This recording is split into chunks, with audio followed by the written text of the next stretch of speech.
बिस्मिल्लाहिर्रहमानिर्रहीम। Dear student, आज हम पढ़ेंगे आर्टिकल 5.3 टूल फॉर विजुअलाइजेशन। ठीक है, विजुअलाइजेशन के लिए tool. Once you should know which type of chart to use. ठीक है, हमें सबसे पहले मालूम करना है कि हमने चार्ट किस तरह इस्तेमाल करना है। ठीक है, हमने कल पढ़ा कि चार्ट की एक कि बार चार्ट किस लिए इस्तेमाल करते हैं, कंपेरेटिव ग्रुप के लिए। पाई चार्ट किस लिए इस्तेमाल करते हैं, showing part of the whole. ठीक है, और यानी कि पूरे यानी कि कितने कितने परसेंटेज किसकी आएगी। और लाइन पार्ट शो करता है चेंजेस ओवर टाइम के लिए। ठीक है, हाँ, पहले हम देखेंगे कि वो जो है हमने कौन सा टाइप ऑफ चार्ट इस्तेमाल करना है। The next step is to create it using tool. अगला स्टेप क्या है कि हम टूल यूज़ करेंगे चार्ट को क्रिएट करने के लिए। In step 5, we learn how a chart make it easier to understand and present data। ठीक है, हमने देखा था पिछले लेक्चर में कि जो चार्ट थे उसको कैसे बनाना आसान था और ताकि लोग अंडरस्टैंड कर सकें और अपने डाटा को हम अच्छे तरीके से प्रेजेंट कर सकें। एक सेक्शन में हम क्या सीखेंगे, हाउ टू एक्चुअली मेक दूस चार्ट के हम सॉफ्टवेयर से कैसे चार्ट बना सकते हैं, इसमें हम ये देखेंगे। हम इस let us explore the most useful and beginner friendly tool. हम ऐसे टूल इस्तेमाल करेंगे जो कि यूज़ करने यूज़र फ्रेंडली हैं और बिगनर के लिए इस्तेमाल करने आसान हैं और मुफीद हैं। ठीक है, अच्छा जी, 5.3.1 क्रिएटिंग चार्ट्स इन स्प्रेडशीट। सबसे पहले हम क्या करेंगे, चार्ट को यानी कि क्रिएटिंग चार्ट इन स्प्रेडशीट, यानी कि स्प्रेडशीट में यानी कि हम एक्सेल भी यूज़ कर सकते हैं, गूगल शीट भी कर सकते हैं, दोनों इसमें आ जाती हैं। ठीक है, अगर आप लोकल सिस्टम पर कर रहे हैं तो माइक्रोसॉफ्ट एक्सेल कर लें, अगर आपने ऑनलाइन एक्सेस करना है तो गूगल शीट के थ्रू कर लें। ठीक है, Google sheet and Microsoft Excel are simple yet powerful tool.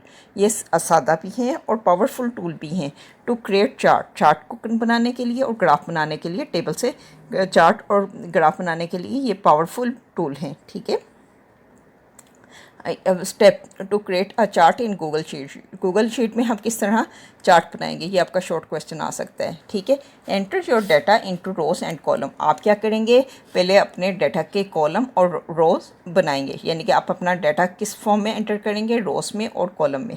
Number 2, आप क्या करेंगे, सिलेक्ट डाटा रेंज। जो आपने डाटा एंटर किया उस सारे डाटा को सिलेक्ट कर लेंगे, उस डाटा की रेंज को। ठीक है, और फिर आपके तीसरा स्टेप क्या करेंगे, click on the insert menu.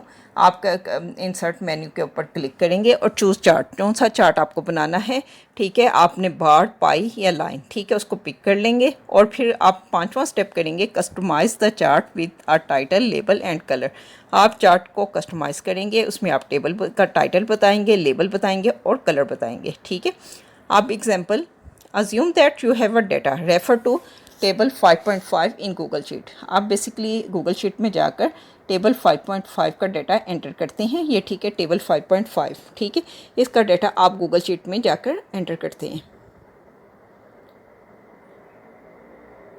ठीक है, यू आर इनकरेज, आप इनकरेज किया जाता है टू यूज़ दी स्टेप। फिर उसके बाद जाकर ऊपर वाले जो 5 स्टेप आपको बताएं वो आप जाकर करें। ठीक है, to turn table into a bar chart, और आपका जो चार्ट है उसको बार चार्ट में कन्वर्ट हो जाएगा।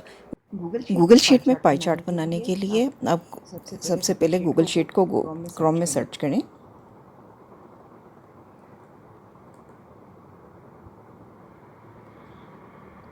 अब आपको गूगल शीट के लिए साइन इन करना पड़ेगा। ठीक है, मेरा साइन इन था तो ऑटोमेटिकली ऑन हो गया। आप इधर जो है एक टेबल का हम क्रिएट करेंगे। ठीक है, टेबल का डाटा हम एंटर कर देंगे। ठीक है, उसको आप एंटर कर लीजिएगा, उसको फॉर्मेट कर लीजिएगा। ठीक है, ये मेरे पास टेबल है और अब मैं इसका आपको चार्ट बनाना सिखाती हूँ। आपने पहले सबसे पहले सिलेक्ट कर लेना है जो डाटा जिसका आप चार्ट बनाना चाहते हैं। ठीक है, उसके बाद आपने क्या करना है, इंसर्ट चार्ट। ठीक है, और अब उसने आपको चार्ट बना कर वो दे दिया। ठीक है, अब इसकी आप यानी कि साइज़ एडजस्ट कर लें जितना आप इसका साइज़ रखना चाहते हैं। ठीक, और अच्छा, अब ये है, इसने बाय डिफ़ॉल्ट जो क्रिएट किया है वो बार चार्ट है, बार चार्ट है। ठीक है, अगर हमने चार्ट चेंज करना हो तो इन दैट केस हम क्या कर सकते हैं, लाइन चार्ट भी डिस्प्ले कर सकते हैं। ठीक है, सिर्फ एक क्लिक से देखें मैंने कैसे डिस्प्ले कर लिया। और कॉलम चार्ट भी डिस्प्ले कर सकते हैं। ठीक है, और पाई चार्ट भी बना सकते हैं। ठीक है, चलिए। Thanks for watching. We make use of the spreadsheet. वो कहते हैं हमने किताब वाले कहते हैं कि हमने इस्तेमाल की है spreadsheet because they are easy to use. ये एक आसान है इस्तेमाल करना। No installation needed for Google sheet. Google sheet के लिए कोई इंस्टॉलेशन चाहिए नहीं होती, ये ऑनलाइन अवेलेबल होता है। ठीक है, आपको सिर्फ इंटरनेट चाहिए होता है। Good for small to medium size project. ये ठीक रहता है स्मॉल से मीडियम साइज प्रोजेक्ट के लिए, आसान रहता है। ठीक है, और जो figure 5.1 shows a simple bar graph, जो है कि 5.5 टेबल का बार ग्राफ आपको दिखा रहा है। ठीक है, आपने वो जो है एक्स एक्सिस पर क्या रखा है, फ्रीक्वेंसी और नंबर ऑफ, यानी कि आपने वो जो है वाई एक्सिस पर फ्रीक्वेंसी रखी और एक्स एक्सिस पर आपने स्पोर्ट्स रखी। ठीक है, क्रिकेट, फुटबॉल, हॉकी और badminton.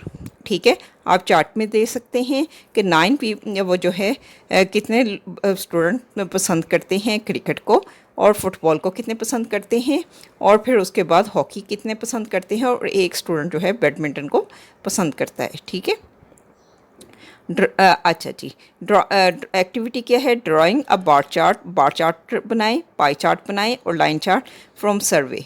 Data given in table 5.4। जो 5.4 में टेबल दिया गया है उसका आपने बार चार्ट भी बनाना है, पाई चार्ट भी बनाना है और लाइन चार्ट अपनी कॉपी में बनाना है, और अपनी जो present your shared findings in the notebook using simple sentence. ठीक है, आपने सिंपल सेंटेंस के थ्रू अपनी शेडिंग भी लिखनी है। ये टेबल 5.4 भी आपको दिखा देती हूँ। ये टेबल 5.4 ये आ गया, टेबल 5.4। ठीक है, इसका आपने बार पाई और वो जो है चार्ट बनाकर अपनी नोटबुक में और अपनी फाइंडिंग्स भी लिखनी है। ठीक है, अच्छा जी, पॉइंट इस यहाँ तक हमें कौन से रिमेंबर करने चाहिए। गूगल शीट और जो एक्सेल है वो इजी टूल है फॉर क्रिएटिंग चार्ट बनाने के लिए आसान टूल कौन कौन से हैं, गूगल शीट है और एक्सेल है। Number 2, a dashboard show multiple visual in one place to tell a clear data story. अगर आप एक डैशबोर्ड बना देंगे तो आपको वो शो करेगा multiple use visual in one place. एक ही अगर आप डैशबोर्ड बना देंगे और उसमें वो जो होंगे मल्टीपल विजुअल दिखा देंगे एक ही जगह पर, तो आपके वो डाटा स्टोरी को क्लियरली शो कर सकता है। ठीक है, डैशबोर्ड क्या होता है, उसमें आप ना जो मेन होता है उसके अंदर डिफरेंट कलर के आप वो क्या करते हैं, वो चार्ट बना देते हैं, जैसे बार चार्ट बना दें, पाई चार्ट बना दें, लाइन चार्ट। ये क्या होता है, इससे आप अपना डाटा स्टोरी होती है ना उसको क्लियरली प्रेजेंट कर सकते हैं लोगों से। ठीक है, note the standard data science life cycle consist of 6 main step. इसमें 6 मेन स्टेप्स होते हैं। हाँ, जबकि जो रियल वर्ल्ड एप्लीकेशन या सिनेरियोस होते हैं ना उसमें बाजू का कुछ एडिशनल स्टेप भी रिक्वायर्ड होते हैं। उनमें से कुछ स्टेप क्या है कि डाटा को सॉर्ट करना है, sorting and organising data, especially in large project. Especially जो बड़े प्रोजेक्ट होते हैं ना उनमें क्या करते हो आप, डाटा स्टोर भी करते हो और डाटा को ऑर्गेनाइज भी करते हो। ठीक है, जहाँ उसके लिए आप क्या इस्तेमाल करते हो, डेटाबेसेस। डेटाबेसेस किस लिए होते हैं, डाटा को स्टोर करने के लिए और ऑर्गेनाइज करने के लिए। और ये स्ट्रक्चर्ड स्टोरेज होता है जो कि इंपॉर्टेंट स्ट्रक्चर्ड स्टोरेज होती हैं जो इंपॉर्टेंट होती हैं। ठीक है, these are usually managed through system like DBMS and SQL। ये जो मैनेज किसके ज़रिए से होते हैं, डेटाबेस मैनेजमेंट सिस्टम। ठीक है, database management system and SQL structured query language. अब जो डेटाबेस मैनेजमेंट सिस्टम होता है ना आपका, बेसिकली ये आपका डेटाबेस होता है। ठीक है, और SQL जो होता है एक लैंग्वेज होती है जिसके ज़रिए से आप इस डाटा को एक्सेस कर सकते हैं। ठीक है, अगले लेक्चर में हम इसी के डेटाबेस DBMS का और SQL का पढ़ेंगे। इजाज़त दीजिएगा, अस्सलाम वालेकुम।